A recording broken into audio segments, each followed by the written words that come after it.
Right, what I'm going to do here now is make a pad of clay for attaching bats to. So I'll throw this pad of clay. I won't be throwing bats on it. I'll have to leave it overnight to dry and become a bit firmer so I can put a bat on it. If I put a bat on it straight after I've thrown it, the bat will just sink into the pad of clay. So I won't do that. So, right, same thing. Here we go.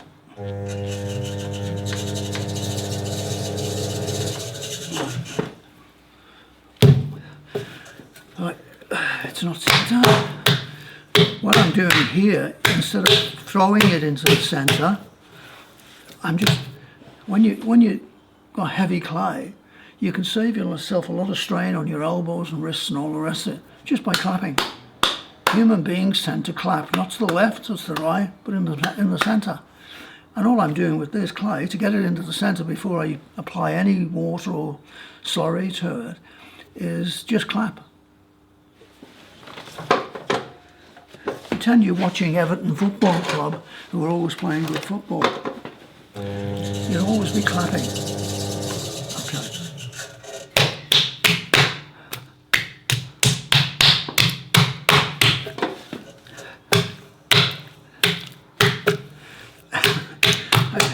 I got excited when I mentioned Everton. I turned the wheel on, I shouldn't.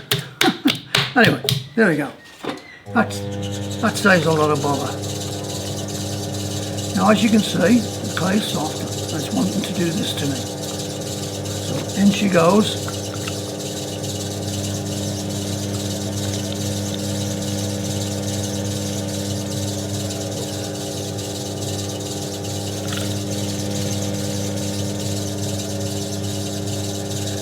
Right. Once you have this clay pad on, you can leave it there. You don't have to take it off.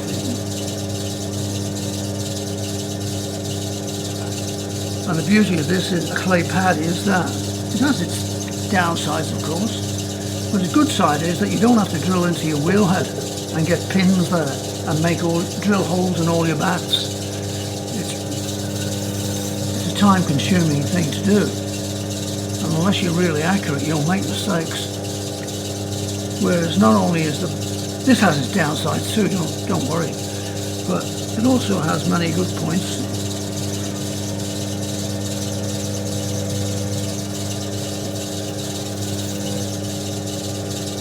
Same thing applies when you're throwing heavy clay, minimum water.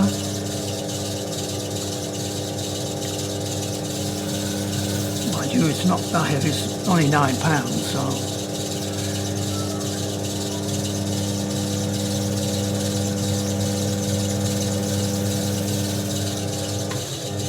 Is it? Oh, there's a bit of a lump there. This is where this comes in handy, your pin. Something there. Oh, it's here. Sorry. Here it is. There we go. Leave that there. There we go. Yeah, there we go.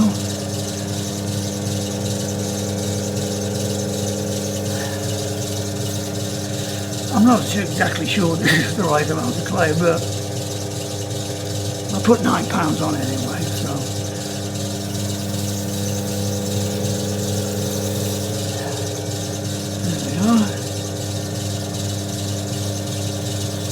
Now I don't take it out too much further. It's not necessary to go to the outer limits of your wheel. The bats we're using are going to be this size, but I make it bigger pad because I might want to use a bigger bat.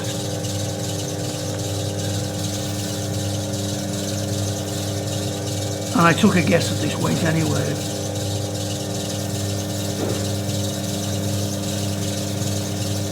There we are.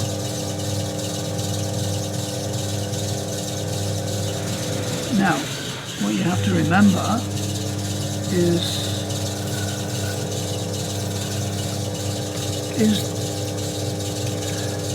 that your bat, it's a compromise.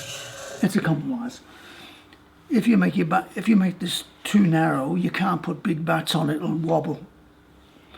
So I don't want to do it. I don't want to do 2 bats. So I've made it this size so I can use this and a larger bat. But I'm also going to make this is going to be more difficult to get off on a larger pad because of the width of it, as you'll see.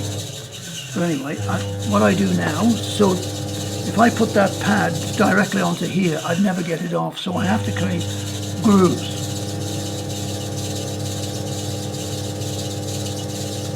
I create grooves like so, and I put a slight dent in the groove. I'm just trying to work out my groove just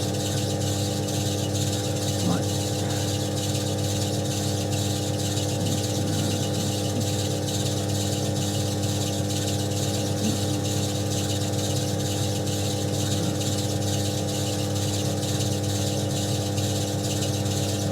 There we go. Alright. A slight dent in it.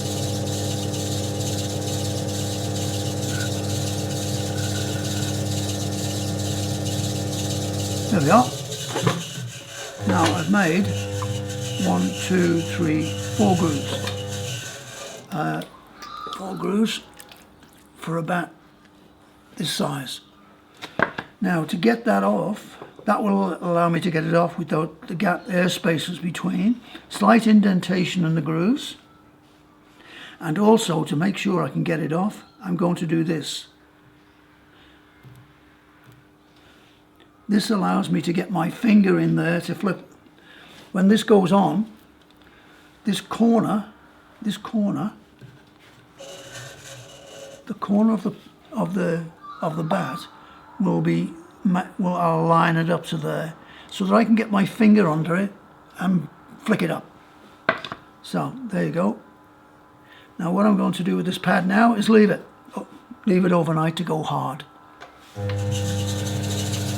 Well, when I say hard, it's to a certain hardness where it's not so sticky. It's too sticky at the moment and too soft.